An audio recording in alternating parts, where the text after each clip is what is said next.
I welcome all my viewers, friends to Ranji's Flavors. Friends, நான் இன்றைக்கி செய்ய போகிற இந்த ரெசிபி பூசணிக்காய் வடாம். இதை உளுத்தம்பருப்பையும் பூசணிக்காயும் சேர்த்து இந்த வடாம் செஞ்சு நம்ம இந்த வெயில் காலத்தில் ஸ்டோர் பண்ணலாம். சில சமயம் மழை காலத்துலலாம் காய் கிடைக்காத போது இதை யூஸ் பண்ணி நம்ம ஒரு சைட் டிஷ் எல்லாம் செஞ்சு முடிக்கலாம். ரொம்ப ஈஸியான ரெசிபி. இப்போ இந்த பூசணிக்காய் நான் எடுத்திருக்கேன். இது ஒரு 1.25 கிலோ அந்த அளவு இந்த பூசணிக்காய் இருக்குது. இது நம்ம பூசணிக்காய் செலக்ட் பண்ணும்போது கெட்டியாக உள்ள பூசணிக்காயாக நம்ம செலக்ட் பண்ணணும். அப்போ தான் நம்மளுக்கு நல்லாயிருக்கும் இது செய்யறதுக்கு. இப்போ இந்த பூசணிக்காயில் தோலெல்லாம் நான் எடுத்து வச்சுருக்கேன் எல்லா பீசஸ்லேயும். இந்த பூசணிக்காயில் தண்ணித்தன்மை வாட்டர் கண்டென்ட் நிறையா இருக்கும். திருவினதுக்கப்புறம் நம்மளுக்கு அளவு குறைஞ்சி போயிடும். ஸோ கொஞ்சம் கூட இருந்தால் நல்லது. இப்போ இந்த மாதிரி ஒரு கிரேட்டர் எடுத்திருக்கேன்னா அதில் பெரிய அந்த ஓட்டையாக உள்ள இடத்துல நல்லா அதை திருவிடணும். எல்லா பூசணிக்காயும் தோல் எடுத்தது எல்லாத்தையும் நம்ம திருவி ஃபஸ்ட்டு எடுத்து வச்சுக்கணும். அதுக்கப்புறம் தான் நம்ம இதை செய்ய முடியும். இந்த மாதிரி ஈஸியாக நம்ம திருவிடலாம். இதை இப்போ எல்லாத்தையும் இந்த மாதிரி நான் திருவிருக்கேன். இதை முதல் நாள் நைட்டே நம்ம செஞ்சு வச்சுட்டா மார்னிங் செய்யறதுக்கு ஈஸியாக இருக்கும். இப்போ ஒரு பாத்திரத்து மேலே துணி போட்டு நான் எடுத்து வச்சுருக்கேன்.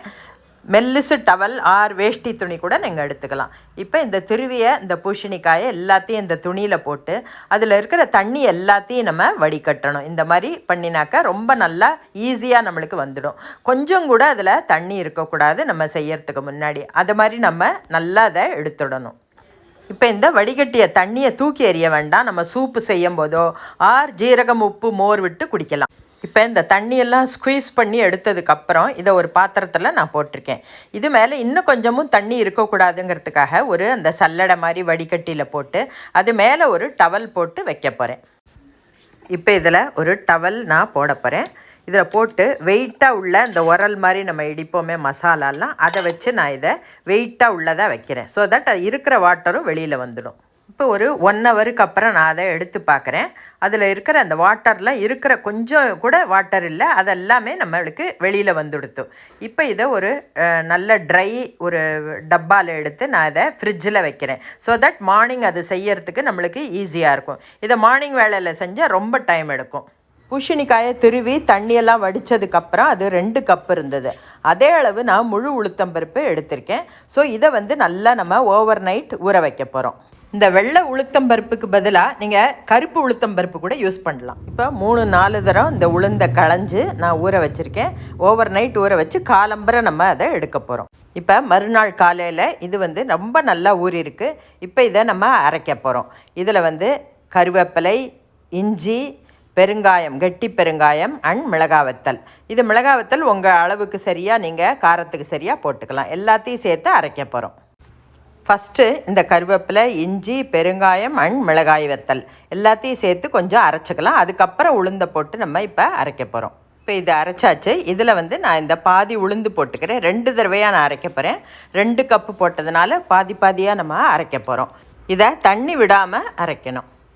இப்போ உங்களுக்கு பார்த்தா தெரியும் எந்த மாதிரி நான் அரைச்சிருக்கேன்னு.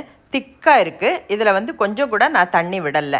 அப்படி உங்களுக்கு ஏதாவது வேணும்னா கூட ஒரே ஒரு டீஸ்பூன் வேணால் விட்டுக்கலாம். அதுக்கு மேலே விட வேண்டாம். ஏன்னாக்கா நம்ம பூசணிக்காயை சேர்க்கும் போது அப்போ தான் கன்சிஸ்டன்சி கரெக்டாக வரும். மிச்சம் இருக்கிற உளுந்தையும் நம்ம அரைச்சிடலாம். இப்போ எல்லா உளுந்த பருப்பையும் நம்ம அரைச்சாச்சு. இதில் வேணுங்கிற அளவு சால்ட்டு போட்டிருக்கேன். 1 டீஸ்பூன் நான் போட்டிருக்கேன். இதை கரண்டியால் ஃபஸ்ட்டு நம்ம நல்லா எல்லாத்தையும் கலந்து விட்டுக்கலாம். இப்போ நல்லா இதால் கலந்ததுக்கப்புறம் அதை கையால் நல்லா அதை கலந்து விடணும். ரொம்ப ஒரு 10 நிமிஷமாவது அதை கலக்கணும். அப்போ தான் அந்த உளுந்தம்பருப்பு லைட் ஆகும். இந்த ஃபுல்லாக 10 நிமிஷம் கலக்கிறதுனால இந்த ஃபுல் பேட்டருமே லைட் ஆகிடும். அப்போ தான் ரொம்ப நல்லா வரும் நம்மளுக்கு. முதல்ல அரைச்சதுக்கப்புறம் அதுக்கப்புறம் இப்போ கலந்ததுக்கப்புறம் உங்களுக்கு பார்த்தா அந்த பேட்டர் எப்படி இருக்குன்னு தெரியும். நல்ல ஃப்ளஃபியாக இருக்குது. இதில் இந்த கைவிடாமல் கலக்கிறது தான் ரொம்ப இம்பார்ட்டண்ட்டான ப்ராசஸ். இதில் இப்போ இந்த கலந்ததுக்கப்புறம் இந்த மாவு இந்த கன்சிஸ்டன்சியில் இருக்குது. இதை கொஞ்சமாக எடுத்து தண்ணியில் போட்டால் அது முதக்கணும். அந்த அளவு நம்ம அதை கலக்கணும். லைட் ஆகிடும். இப்போ இந்த பூசணிக்காய் திருவி வச்சதையும் நான் இதோட சேர்க்குறேன்.